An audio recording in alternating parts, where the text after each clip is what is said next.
Buenas, buenas, buenas. El gusto de saludarlos. Bienvenidos a Derecho a Fondo. Mi nombre es Gastón Esmulevisi. Junto a Julieta Tobal los vamos a estar acompañando durante la próxima hora. Hola Juli, ¿cómo estás? Hola Gastón, muy bien. ¿Vos? Muy bien. Contanos de qué va el programa de hoy. Hay espacios del Estado que no están en el centro de la escena, pero donde se decide más de lo que parece. Espacios donde la política deja de ser discurso y se vuelve procedimiento. Donde las normas se escriben, se discuten, se frenan o avanzan y donde cada línea puede cambiar la vida de millones. En ese universo conviven tensiones y acuerdos, el equilibrio entre nación y provincias, la urgencia social de cada territorio, los límites del federalismo, el debate sobre el empleo público, las fronteras que exigen respuestas y la pobreza que atraviesa cualquier agenda posible. Pero también conviven los tiempos legislativos, los asesores que trabajan detrás de escena, las negociaciones silenciosas y los ritmos del Congreso, que casi nunca vemos, pero marcan el pulso de lo público. Hoy en Derecho a Fondo vamos a abrir esa puerta, a entender cómo se gestiona lo institucional desde adentro, cómo circulan los proyectos, qué implica trabajar en un cuerpo legislativo y cómo se toma una decisión cuando la política, el territorio y la realidad del país reclaman al mismo tiempo. Nos acompaña para esto un senador que vive todo eso de primera mano. Nos estamos caracterizando por traer figuras de primera línea. Hoy no es la excepción y vamos a aprender mucho. Mucho. Recuerden seguirnos en nuestras redes, el Instagram @derechoafondoRUA, nos encuentran en X y en TikTok como Derecho a Fondo, y para volver a escuchar este y los anteriores programas nos encuentran en YouTube y en Spotify como Derecho a Fondo Radio UBA. Continuamos en Derecho a Fondo. Ya tenemos sentado en los estudios de Radio UBA a Francisco Paoltroni. Él es senador nacional por Formosa, empresario, martillero con perfil agropecuario. Bienvenido, Francisco, a Derecho a Fondo. Bienvenido. Gracias Gastón y Julieta, un gusto. Tenemos infinidad de temas para tocar. Vamos a ser tiempistas y tratar de administrarlo de la mejor manera. Senador nacional, ni más ni menos.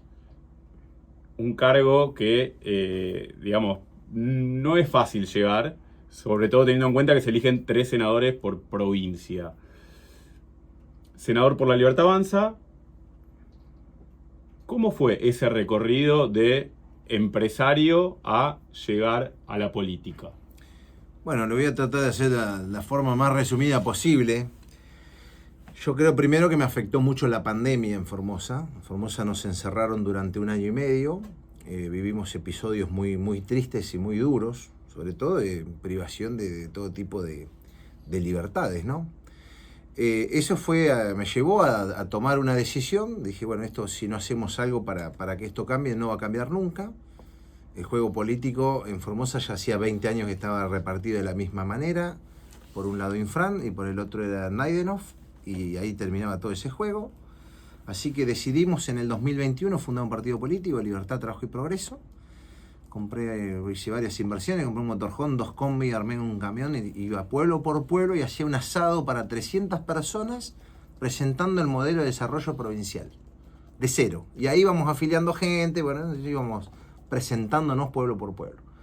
Competimos por la gobernación, ¿sí? En el 2023, sacamos el 10% a gobernador. Y como se habían desdoblado las elecciones, luego firmamos la alianza con Javier Milei, con el presidente. Y ahí sí, con la popularidad de Javier, nos dio ese empujón y logramos el segundo lugar que nos dio la banca de senador nacional. Así que es un poco la historia abreviada, pero nunca había participado en política. Sin duda he sido toda la vida un ciudadano político que se interesa por su país, por su pueblo, por su provincia, pero jamás me había sentido identificado con nadie y jamás había participado. Vos sos empresario agropecuario y martillero, estábamos justo conversando previamente. ¿Cómo fue que te mudaste a Formosa? Porque viviste en varias provincias. Bueno, tenía 20 años cuando dejo la carrera de ingeniero agrónomo porque mi mamá quería vender el campo familiar. Entonces le digo, mira vieja, no vendas el campo, yo me vuelvo a trabajar al campo en General Alvear, aquí centro de la provincia de Buenos Aires. Así que dejé de agronomía y me instalé en el campo a laburar. Vino ahí el lío del 2001, se especificaron las deudas, se devaluó, la producción agropecuaria empezó a valer mucho y ahí empezamos a recuperarnos económicamente. Fuimos creciendo durante 4 años con mi hermano como socios, ya teníamos 7 empleados en ese momento. con un empuje bárbaro. Todo nuestro grano lo producíamos a carne, hacíamos cerdo y vacunos, hasta que el 8 de marzo del 2006, Néstor Kirchner cierra las exportaciones de carne. Y le digo a mi hermano, mira, estos tipos nos vuelven a fundir. Como pequeño productor, le digo, no tenemos alternativa, vamos a repetir la historia del viejo, del abuelo. No hay chances para los pequeños productores de carne, a su vez productores de trigo también. Y habían ya cerrado las exportaciones de trigo y habían cerrado las exportaciones de carne y vacuna. Así que le dije que me quería ir al norte argentino a comercializar hacienda. Se me reía mi hermano, bueno, me presenté con una consignataria. No entendían nada, me decían, ¿de qué se está escapando usted? Me decían, no, mire, le digo, por lo que veo en internet, el futuro de la ganadería está en el norte del país, por lo que se desarrolló Brasil, por lo que se está desarrollando Paraguay, el norte argentino tiene un futuro tremendo y obviamente todo esto gracias a internet, que ya era una de las grandes herramientas que empezábamos a tener, ¿no? Así que bueno, me presenté con esta empresa y viví en Chaco, viví en Salta y finalmente faltaba un representante para Formosa. Y les dije que, bueno, yo me quiero ya radicar en un lugar, porque vivía viajando de Corrientes a Salta, acá para allá, atrás de las vacas siempre, comprando y vendiendo vacas, y ese era el laburo, ¿no? Lo más profundo de la Argentina, ahí está la vaca. Bueno, ahí iba yo. Así que les pedí la representación de Formosa, que era la última provincia que faltaba poner un representante. Digo, miren, yo quiero echar raíces, le digo, ya me quiero casar, quiero formar mi familia, y necesito ya radicarme en un lugar. Entonces me dieron la representación de Formosa. De 66 representantes, fui el vendedor número 1 durante 10 años consecutivos hasta que renuncié por una diferencia comercial, de un cambio de reglas de juego que bueno, mira, no comparto, y me independicé. Y en 4 años de estar solo, ya independiente, nos convertimos en la primer consignataria de la provincia. Muy laburante, ¿eh? Yo cortaba las vacaciones para irme a cargar vaca, ¿eh? O sea, de esos tipos que se aburren al tercer día de la playa. Está bueno el cambio porque, bueno, es algo que es moneda corriente en La Libertad Avanza, que es que muchos son outsiders, no vienen del mundo de la política, y de repente tampoco es fácil, primera elección para senador, ser electo, que debe ser como un golpe de suerte, en el sentido de que hay mucha gente que por ahí lo intenta y pasan años y jamás llega ese momento. Los senadores en general del oficialismo se asocian al gobernador, por lo menos en cuanto a voto o orientación de voto, y bueno, está un poco en riesgo, eso corre por mi parte, de a veces caer en una escribanía. Digo, el senador por la oposición o segundo senador. ¿A quién respondes? A Formosa y a las ideas y objetivos que me trajeron a la política. Por eso, Gastón, me tocó oponerme fuertemente a la designación del juez Lijo. De esto, bueno, de público conocimiento, me tuve que oponer con mucha fuerza, con mucha vehemencia, porque esa era la destrucción de todos los objetivos que a mí me habían traído a la política. El juez Lijo, ¿qué significaba que llegara a la Corte Suprema de Justicia? Bueno, que Infran siguiera con total impunidad, que si continúa la reelección indefinida, que Cristina hoy no estuviera donde está, que la causa de los cuadernos no esté avanzando como esté avanzando. Era verdaderamente el nudo de la República. Y ese desenlace viene a raíz de que este personaje que no investigó durante 19 años la causa YPF llegara a la Corte Suprema. Ese creo que era un gran error, y a mí no me quedó otra opción, y gracias a Dios ese personaje no llegó a la Corte. ¿Y cómo se explica que, pese a no llegar a la Corte, tuvo mucho apoyo político, incluso del presidente? Bueno, y esa fue mi oposición. Yo creo que al presidente le vendieron pescado podrido. Aquí hay unas personas muy malintencionadas. De hecho, creo que el propio presidente iba a estar en graves problemas si hubiese estado el Lijo en la Corte. No iba a ser la misma gestión que hoy está haciendo, con esa amenaza permanente. Recordemos que en septiembre del año pasado se eligió el presidente de la Corte. Ahí va a ir Lorenzetti de presidente, y con Lijo iban a hacer una mayoría, y bueno, íbamos a perder 20 años más en la República. ¿Eso dañó o distanció su relación con el presidente? No, no, a mí me insultaron mucho los pibes de las redes y yo no hice caso porque no era mi objetivo. De hecho, salí a defender, a bancar los peores momentos de la Libertad Avanza, los salí a bancar. A lo último éramos 8 senadores aguantando todas las palizas.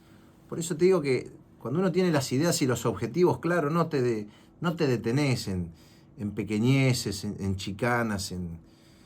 Aparte, chicos, somos la única esperanza para que algo cambie de verdad en Formosa. Uno no se puede distraer con egos, pequeñeces, nada, hacerse el ofuscado, no sirve de nada. Para la designación de los jueces, ¿quién presiona más? ¿Los bloques, el Ejecutivo, los propios gobernadores? Bueno, en el Senado hasta esta composición, porque ahora cambia todo el mapa, vos tenías 3 grupos de senadores, ¿no? Los que respondíamos al presidente, o a las ideas del presidente, los que respondían a los gobernadores, y después tenías un grupo que respondía a Cristina Kirchner. Con ese mapa hoy cambia fuertemente. Aquí ya no se necesita más de los votos de los senadores de Cristina Kirchner, y eso es lo que te va a permitir nombrar los jueces de la Corte que faltan, y bueno, y un montón de jueces y fiscales, ¿no es cierto? Que hay vacantes, pero es una locura, y el atraso que trae a toda la justicia, ¿no? ¿Es una preocupación hoy en día de los senadores la designación de los jueces? No te diría, no tanto de los senadores, creo que de todos los que abrazamos la institucionalidad y el buen funcionamiento de la justicia. Pero aquí hay un juego muy oscuro de muchas causas, de muchas carpetas, que los que más años hace que están en la política arrastran esas mochilas. ¿Y qué solución le ves? Y bueno, es con mejor y más justicia. Es así, que cada uno se haga cargo de los actos que haya cometido. Por eso vemos permanentemente cosas que salen a la luz y acá el gran fracaso de la Argentina ha sido la justicia. Si la justicia hubiese actuado en tiempo y forma, no hubiésemos tenido 20 años de desidia y de todas las cosas que hemos pasado los argentinos. Y bueno, y se empieza a ver montones de cosas que de hace 20 años, había que esperar 20 años. Bueno, eso ocurre porque no hay una justicia que funcione y que actúe en consecuencia y acorde a los tiempos. Lo del hijo que hace 19 años no investiga todavía cómo los Eskenazi compraron las acciones de YPF, eso no puede ser, ese tipo no puede ser juez, porque ni siquiera estaríamos discutiendo los 16.000 millones de dólares que nos quieren cobrar este fondo Woodford, porque si la causa inicia en un hecho de corrupción, se cae toda la causa. Entonces, ¿de qué dependía? De un juez que no tenga el prontuario del hijo. ¿Y cómo es su relación actual con la Libertad Avanza? No, muy bien, muy bien. Yo estoy volviendo al bloque, no sé si todavía forma de interbloque o bloque directamente. La ministra Patricia Bullrich me invitó a ser parte. Obviamente les dije, yo nunca me fui. Siempre estuve abrazado a las ideas y a los objetivos. Está bien, pero para volver uno tuvo que haberse ido. No, que no me fui, a mí me rajaron. ¿Por qué puntualmente? ¿Por esto del hijo? Claro, exacto, sí. Entiendo que tampoco les quedaba opción porque sonaba muy desafiante, ¿no? a la máxima autoridad y nada, no lo juzgo ni nada. Por eso te digo, yo nunca me fui, yo siempre estuve en el mismo lugar. Defendiendo los intereses de Formosa. De Formosa y procurando porque un juez que no reunía ninguna de las condiciones que se necesita justamente para ser juez de la Corte, técnica, moral y ética, creo que hice lo correcto. Habla bien de vos, Francisco, el hecho de que te mantuviste firme, digamos, en lo que pensabas y seguís formando parte del espacio que te llevó hasta ese lugar, ¿no? Me escupía, me gritaba, me insultaban, traidor y no sé cuántas barbaridades, pero nada, muchachos, fíjense cómo voto y saquen sus conclusiones. Igual hay un tema ahí, por ahí tiene que ver con que sea un partido nuevo de diputados, sobre todo, que por ahí se han ido del bloque, que de repente corta relación, cuando sobre todo, digamos, llegaron ahí por el partido, no por peso propio. Y hay una cuestión que todavía sigue vigente en parte de la política, del periodismo, que quiere pedir el juicio político al presidente. Eso por un lado.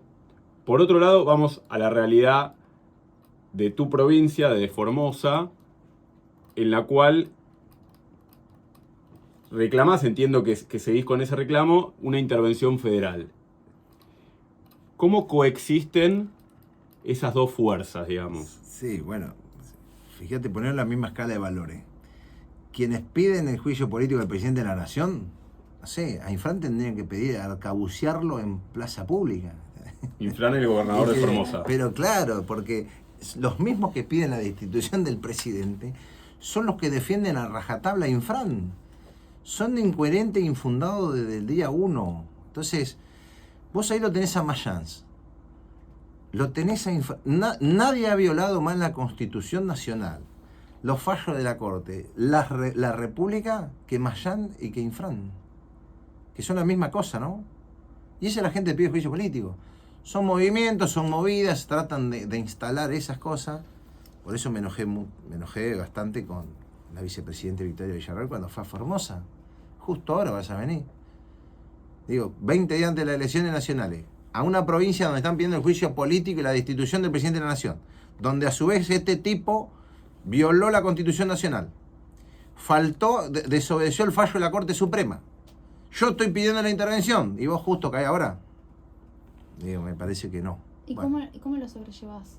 No, yo publiqué un tuit, dejé mi postura, hice mi postura pública y nada más.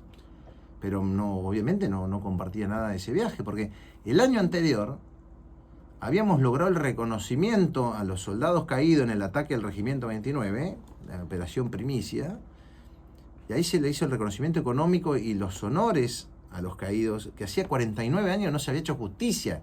Bueno, ese era el momento de ir. Después salió el fallo de la Corte, Infran desobedeció el fallo de la Corte, después... O sea, tenés un gobernador ilegítimo y que te ha pedido la destitución del presidente, y vos como vice vas felizmente y no estuvo bueno. ¿Y qué se busca con la intervención federal de Formosa? ¿O qué Es pretendés? cumplir con la letra de la Constitución. El artículo 5 de la Constitución Nacional dice que cuando una provincia no respeta la forma republicana de gobierno, el gobierno federal tiene la potestad de poder intervenir para restablecer ese orden republicano que se rompió. Formosa está roto. Está rotísimo, no roto.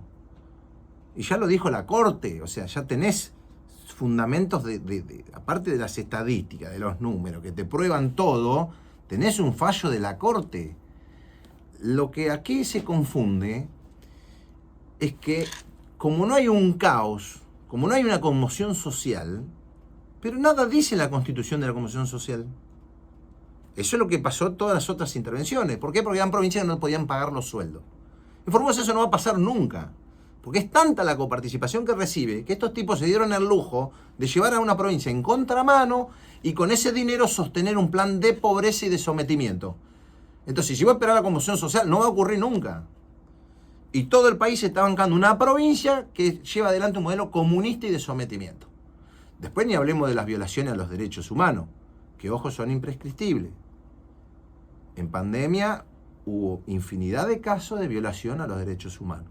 Pero la justicia, tarde o temprano, llega. Yo creo que el desenlace de todo esto fue que no llegara el hijo y la justicia se encuentra hoy aliviada de todo ese peso y de todos esos entramados que vienen de tantos años. ¿Se reunió alguna vez con Infran, con el gobernador de Formosa? Me tocó cruzármelo en el Regimiento 29, ese 5 de octubre del año pasado, y cuando juré como convencional constituyente este año. No hay un diálogo. No hay diálogo posible. No hay diálogo posible. No, porque es ilegítimo. El tipo violó la Constitución. ¿De qué te vas a poner a hablar? Si se tiene que ir. Está bien, pero si uno quisiera contraargumentar eso, diría, llegó electo por el pueblo. Ah, pero y esa es la trampa. Entonces vos ganás la elección y te da derecho a violar la Constitución Nacional. Maduro, ahí lo tenés. ¿Qué tema, eh? No es Igual, ningún tema. No. Maduro, escuchá, Maduro. Cuba, Nicaragua. En Cuba también se vota, chicos, ¿eh? No, pero a ver, acá al margen, al margen de la cuestión política, entendemos que hay tres poderes. Entonces cada poder tiene que hacer... En Formosa no hay tres poderes. En Formosa hay un solo poder, que es el de Gilles Infran. Por eso no hay república. No hay división de poderes. Los jueces... Todos responden a Gildo Infran. Lo que se te ocurra. Escúchame, por la misma causa de Vudú, Gastón, que Vudú fue condenado por la misma causa, Lijo mandó la causa a Formosa y dijo, no, usted Infran tiene domicilio en Formosa, que lo juzgue la justicia de Formosa. Esa barbaridad. Por la misma causa uno salió condenado y el otro salió absuelto. Siempre estuvo blindado.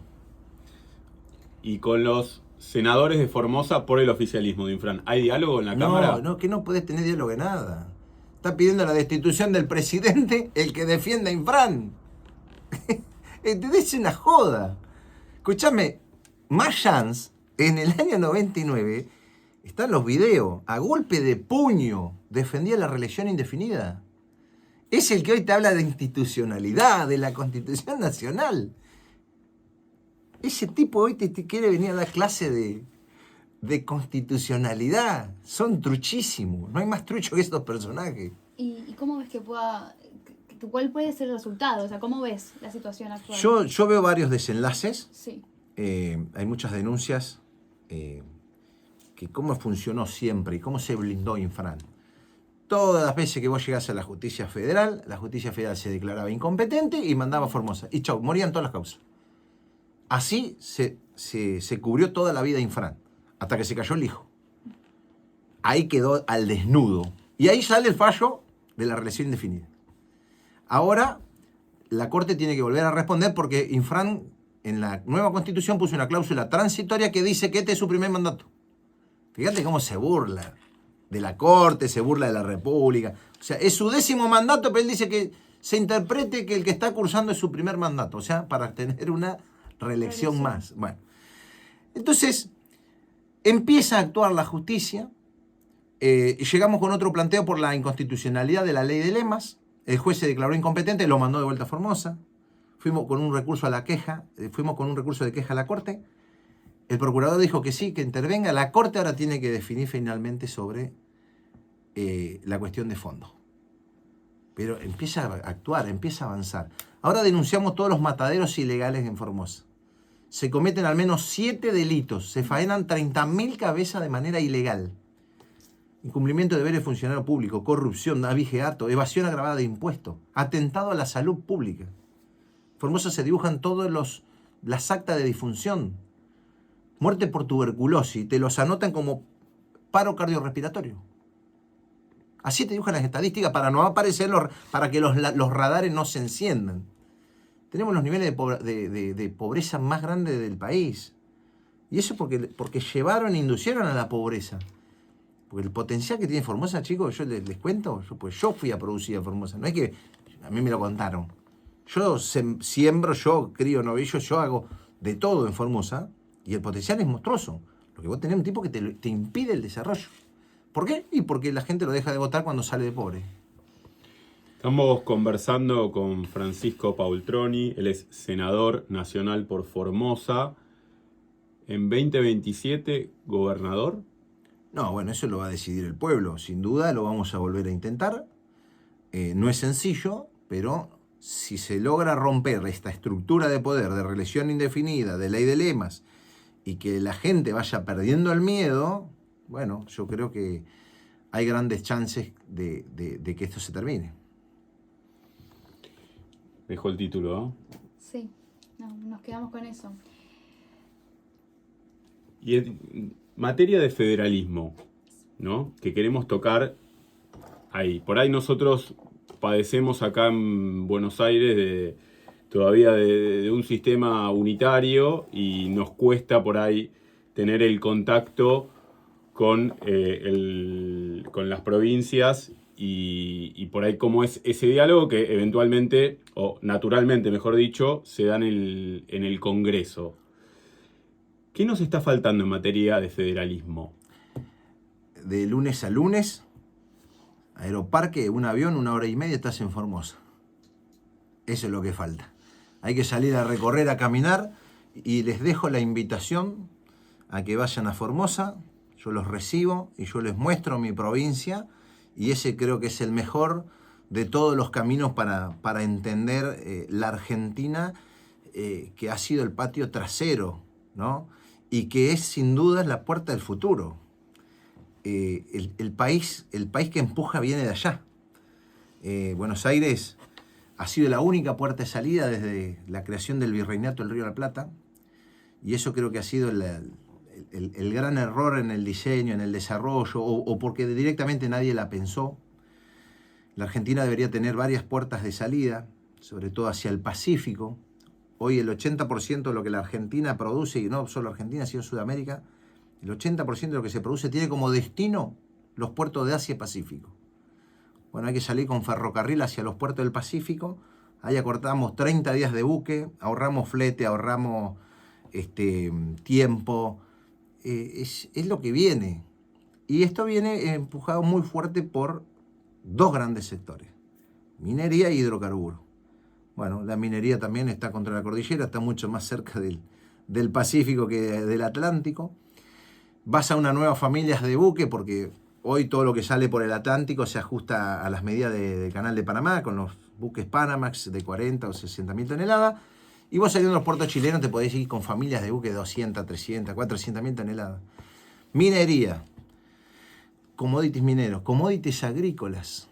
Bueno, todavía falta pensar en todo esto, porque la Argentina ni siquiera está preparada para transformar todo lo que para transportar todo lo que va a producir. Estábamos hablando antes con Gastón el tema de la frontera de Clorinda con Nanagua. Sí. Todo lo que trae y todo lo que mueve, lo que es las implicancias, la economía y todo lo que se va generando. ¿Qué opinión tenés respecto a eso? Bueno, yo creo que es el gran fracaso de los pueblos del sur. El gran fracaso de Sudamérica es la falta de integración. Primero, la integración física. Por eso, para mí, la zanahoria de la integración física son los ferrocarriles. Es tal el beneficio que van a tener todos los países que se van integrando a un ferrocarril que cruce el Atlántico al Pacífico, que todo lo que no hizo la política en 200 años te lo hacen los rieles. Entonces empieza a circular un ferrocarril. Empezás a tener crecimiento y desarrollo económico, y el mismo empuje te obliga a dar el paso siguiente, una unificación aduanera. Y te obliga a dar un paso siguiente, que es una corte común, es una moneda común. Y ahí sí, no hay potencia más grande del mundo que los Estados Unidos de Sudamérica. No hay cosa más inmensa. Superavitarios en todo lo que se le ocurra. Minería, hidrocarburo, ganadería, agricultura, todo. Todo. Más que Estados Unidos, más que China, más que la Unión Europea. No hay nada que se le parezca a los Estados Unidos de Sudamérica. ¿No va a ser difícil de controlar? No, al revés. Yo creo que ahí te salva la tecnología, los nuevos tiempos. Yo creo que José Francisco se dio cuenta que faltaba mucho tiempo y desistió de la idea ya en Guayaquil, después de la reunión con el colombiano Bolívar. En términos de lo que mencionaba Juli de la frontera, digamos, ¿qué problemas hay o qué...? Todos. Primero, que son ciudades que crecieron a la sombra de los despelotes económicos en la Argentina. Por el tipo de cambio, por las restricciones, por los cierres, por las aperturas. Entonces, son ciudades que crecieron en la sombra de ello por el contrabando. De pronto tenías un dólar oficial a 300, un paralelo a 1000. Todo cosas inviables. Son ciudades que han crecido sin un sustento saludable. Un comercio informal. Pero todo informalidad pura. Pero eso porque hemos tenido unas catástrofes económicas de hace 45 años que veníamos de desastres. Cuando vos tenés estabilidad, en esa ciudad tenés grandes problemas. ¿Por qué? Y porque viven del contrabando. Entonces, si el comercio formal está equiparado y no tenés brecha cambiaria y no tenés todos esos líos, nadie quiere correr el riesgo de la informalidad en una frontera. Lo hace formal. Exportás formal, importás formal. Entonces muere ese negocio de los bagalleros, los paseros, y ahí tenés un problema, porque te quedan ciudades grandes armadas para un negocio que desapareció. Tenemos muchos temas por tocar, va transcurriendo el tiempo. Hablaste de pobreza y hablaste muy bien de tu provincia también. ¿A qué le atribuís la pobreza o el exceso de empleo público? Vos sabés que Formosa no tiene tanto empleo público.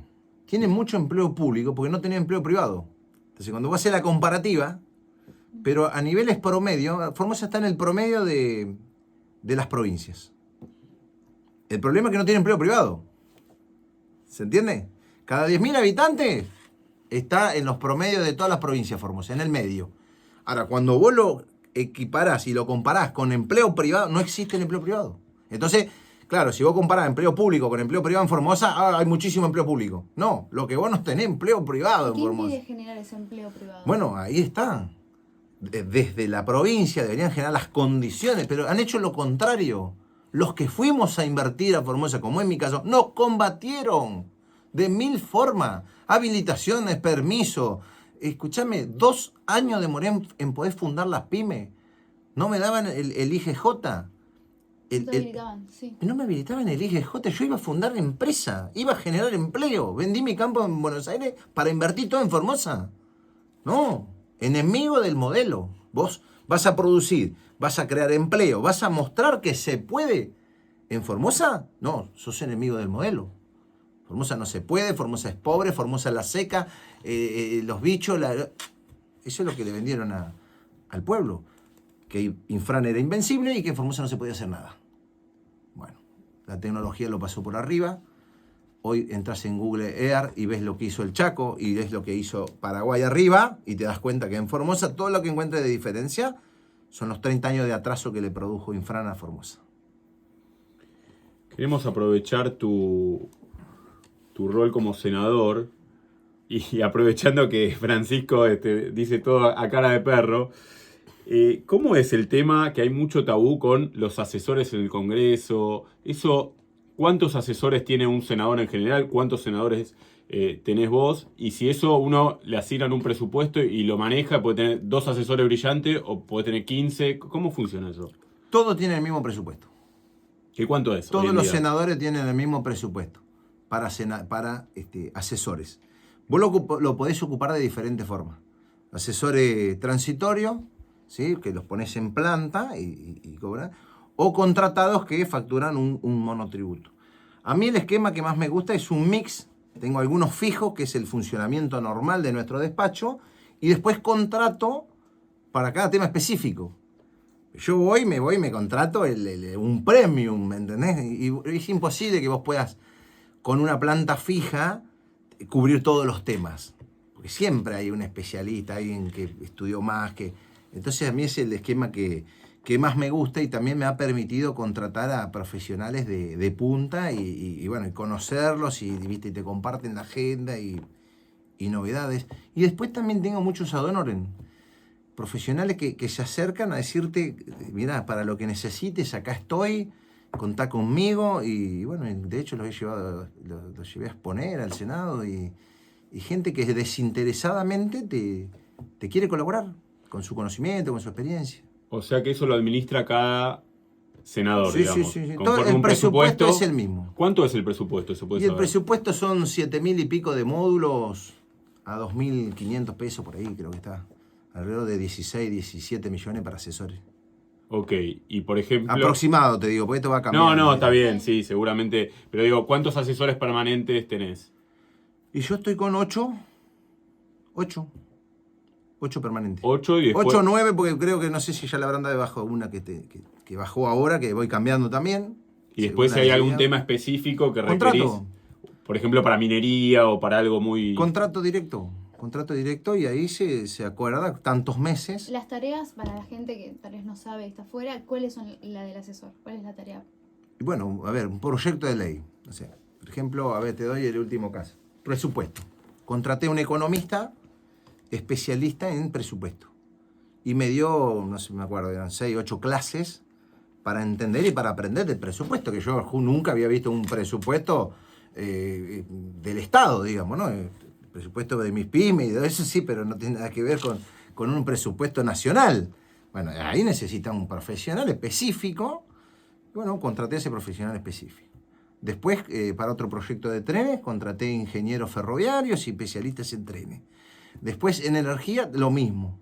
Contraté personas especialistas en materia energética. Y bueno, y así un montón de temas. Y después asesoría legal también con todas cuestiones relacionadas a mi provincia, ¿no es cierto? Imagino que vas aprendiendo un montón. Ay, pero por supuesto, es permanente el aprendizaje. Pero sí, también muchos abogados, constitucionalistas, Claro. muchos me han acompañado también, como les decía, desinteresadamente. Cuando fue la Constitución de Formosa, cada sábado me acompañó un constitucionalista a dar charlas allá en Formosa. Estuvo Sapsay, estuvo Lonigro, estuvo el vicegobernador de Chubut, Mena, estuvo Félix, también Armesto, Diego Armesto. Así que, bueno, gente Sí, que te acompaña en la patriada, ¿viste? También consagrado. la causa mía es una causa muy noble, la de Formosa. Entonces te acompaña, ¿viste? Sí. ¿Por qué noble? Por todo esto que estás Y diciendo. porque es una violación a la República. Lo que está pasando en Formosa está mal, gente, y todos lo saben, y bueno, hay muchas personas que se solidarizan y te apoyan. Ahora, esta cuestión que por ahí quien no está en política no lo tiene tan claro, más allá de lo que pasa en el recinto, donde se hacen las discusiones y eventualmente las votaciones, hay todo un trabajo previo en las comisiones. Sí, claro. No sé qué comisión integrás. Yo integro la comisión más productiva del Senado de la Nación de los últimos 22 años. Yo soy vendedor, Gastón, acordate. Se nota. Nada, en la comisión, yo soy presidente de la Comisión de Relaciones Exteriores. Esta comisión tenía un atraso de expediente y de ley, pero por desidia, porque el gobierno anterior se había cerrado al mundo y ni siquiera te trataba los tratados internacionales de servicios aéreos con Paraguay. Sí, flaco, ¿qué tenés contra los paraguayos? Bueno, para darte un ejemplo, decir, ¿por qué no se aprobaba eso? Por el solo hecho de una decisión política de cerrarse al mundo. Ahora Paraguay ya está volando a Jujuy, a Salta y a Córdoba, con vuelos directos. Gracias a uno de estos expedientes. Principalmente ahí se aprueban 3 tratados internacionales. Uno es servicios aéreos, otro es son de doble imposición y otro es de protección y promoción de inversiones. Es como vos tratás a tus amigos, a tus países socios, amigos, clientes, llamale. Bueno, había 40 y pico expedientes, 22 leyes, y después eran proyectos de declaración, pero 22 leyes de estos tratados internacionales. Había algunos que estuvieron 13 años durmiendo. No sabés lo que... Yo empezaba todas mis charlas con los embajadores pidiendo disculpas en nombre de la Argentina. Pero es triste. Sí. Es triste porque es un destrato a tu cliente, a tu amigo, a tu país. ¿Y qué implica presidir una comisión? Para Bueno, por allá. yo me lo tomé totalmente a pecho. Yo puse la comisión totalmente al día. Solo me faltan aprobar dos tratados de doble imposición, que es Francia y Austria, que se me trabaron estos últimos 6 meses que estuvieron todos los días tirando piedra. Sí, pero digo, el rol del presidente con respecto a alguien que la integra. Empujar expedientes, empujar la tarea pendiente. O sea, si hay algún proyecto que no sale, Ingresa del Ejecutivo. te llaman del Ejecutivo y te dicen... No te llama nadie. Pero yo, laburante, inquieto, metedor como soy, yo no puedo ver la bandeja con cosas pendientes, yo me vuelvo loco. Al tercer día de playa me volvía, imagínate el grado de locura que tengo. ¿Qué parte del trabajo político se hace fuera del micrófono, digamos? Y bueno, yo creo que eso a mí no me ha tocado en negociaciones de esa índole, porque estuvieron todas muy encarnadas por el Ejecutivo, ¿no es cierto? Sí. Fue difícil porque éramos una minoría muy marcada, 7 senadores de 72, y eso lo padecimos bastante en el Senado, porque había muchos interlocutores que hablaban con diferentes actores, entonces como que, ¿por dónde va la cosa? Bueno, por eso festejo mucho la llegada de Patricia al Senado. Ya se respira otro orden. Mañana tenemos reunión de bloque. Y ideas, objetivos claros y orden. Es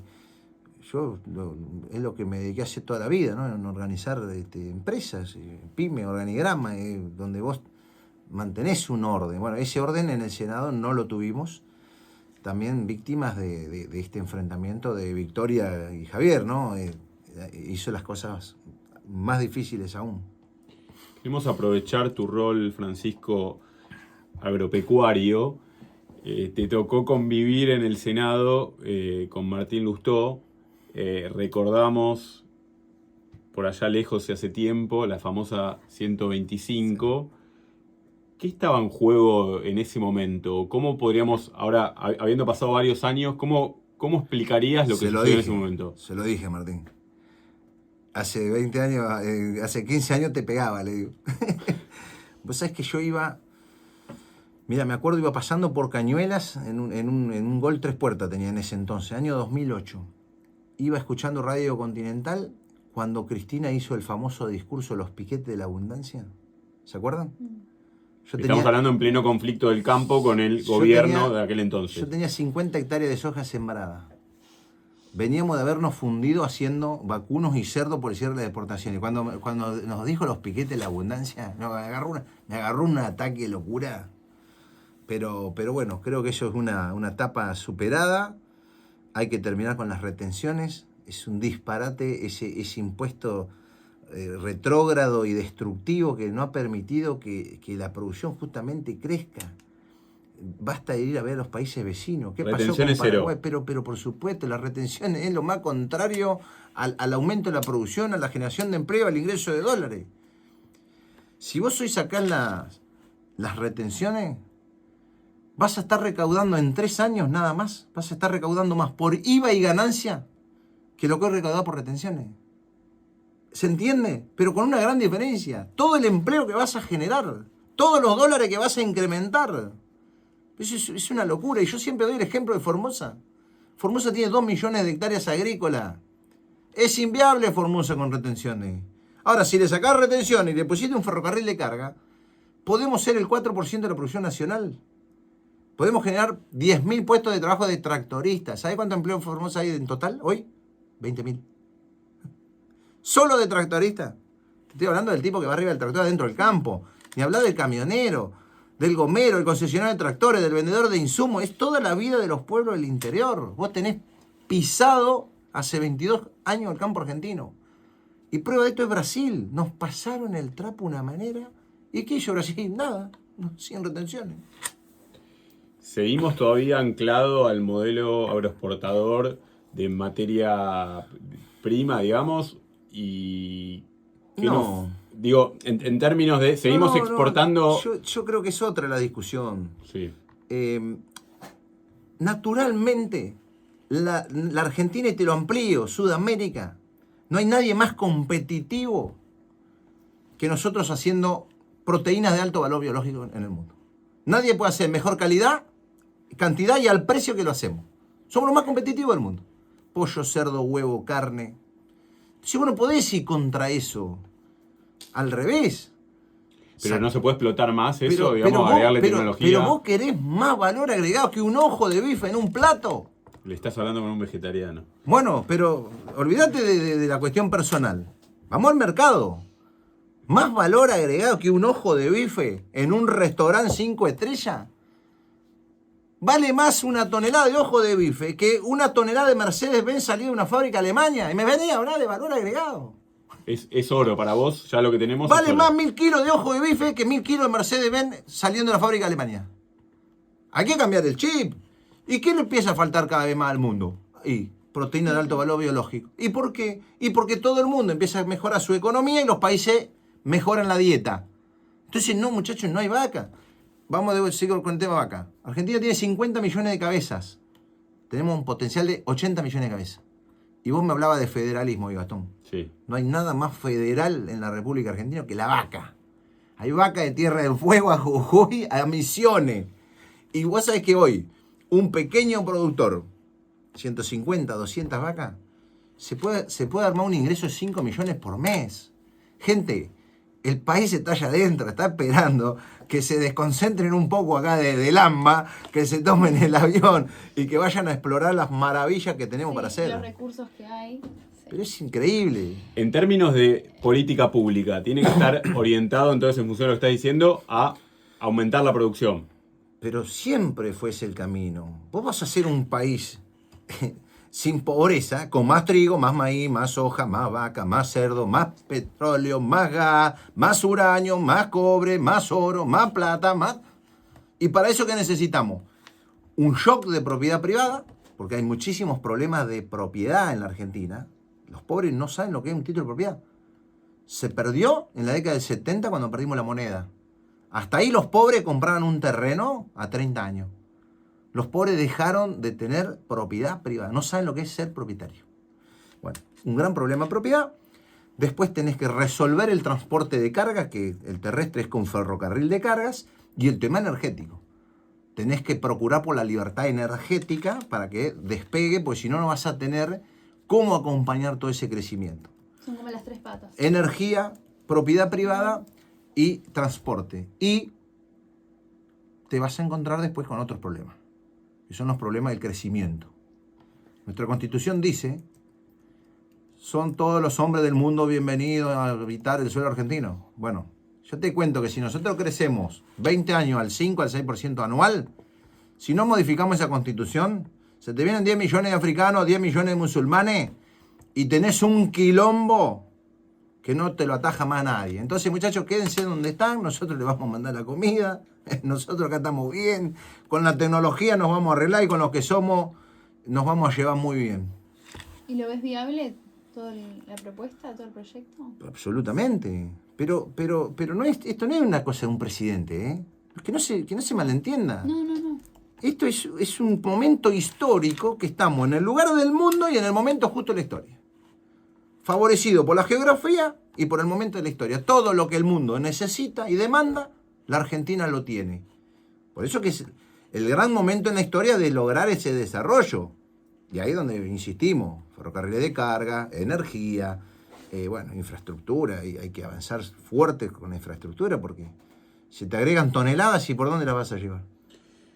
Como presidente de la Comisión de Relaciones Exteriores, a mí me quedó una duda con respecto a lo que es por ahí más el posicionamiento geopolítico que tiene que ver con Ucrania. Pareciera ser que al principio del mandato de Javier Milei había un apoyo incondicional al presidente ucraniano, a Zelensky, que de hecho vino a la asunción del presidente, y después cuando por ahí empezó la relación más carnal con Estados Unidos, y por ahí Trump hacía la suerte de intermediario con Putin, bueno, ahí pareciera ser que ya el apoyo no era tan incondicional. ¿Qué sucedió ahí?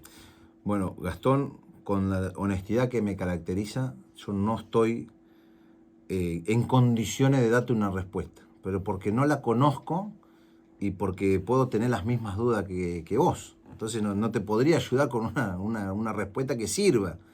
Creo que mínimo debería ser el canciller que podría responder algo parecido, o el propio presidente, ¿no? Está bueno eso, ¿no? Sí. Que te digan, no sé. No sé. No, Está bueno, está bueno. Es que es así. Digo, por ahí, y usted tiene diálogo con el presidente, nunca se lo preguntó, ¿no? No, se han visto estas ambivalencias en la política exterior, de una afinidad o alguna votación rara en los organismos, en las asambleas internacionales, pero bueno, creo que obedecen a negociaciones de alineamiento como hoy es Estados Unidos, ¿no? Que creo que responde a eso, pero es una opinión personal, nada más que eso. ¿Cuáles son los proyectos que considerás hoy en día prioritarios para Formosa? Bueno, Formosa, si no rompes el esquema de poder, no puede avanzar en nada. Yo proyectos tengo miles. Imagínate, soy un emprendedor, fundador de pyme y un hinchaguinda que gracias a Dios encontré una señora que me banca, porque si no, no me bancaría nadie.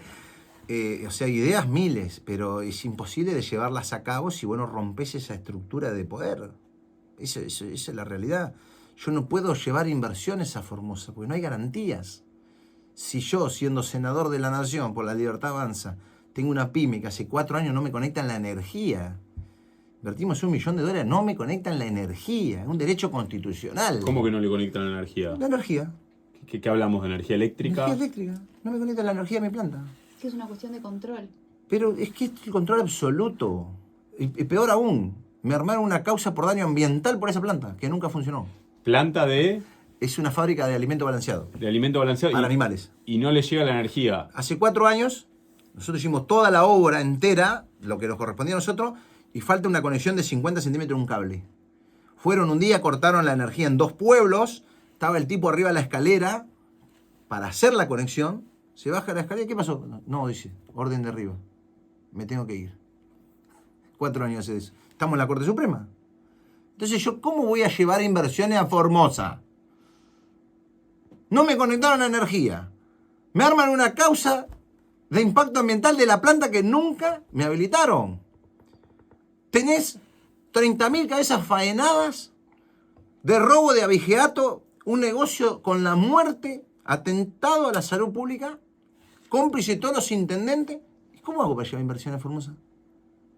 Por eso yo voy con honestidad. Yo tengo las mejores intenciones. Muchachos, si no rompemos este esquema de poder, ¿qué le vamos a generar a los formoseños? Bueno, 44.000 discapacitados, como hizo Infran. Récord de discapacitados. Usaban los certificados de discapacidad como un certificado de pobreza. No hagas nada, toma. Los discapacitó literalmente. ¿Cómo sostenés eso?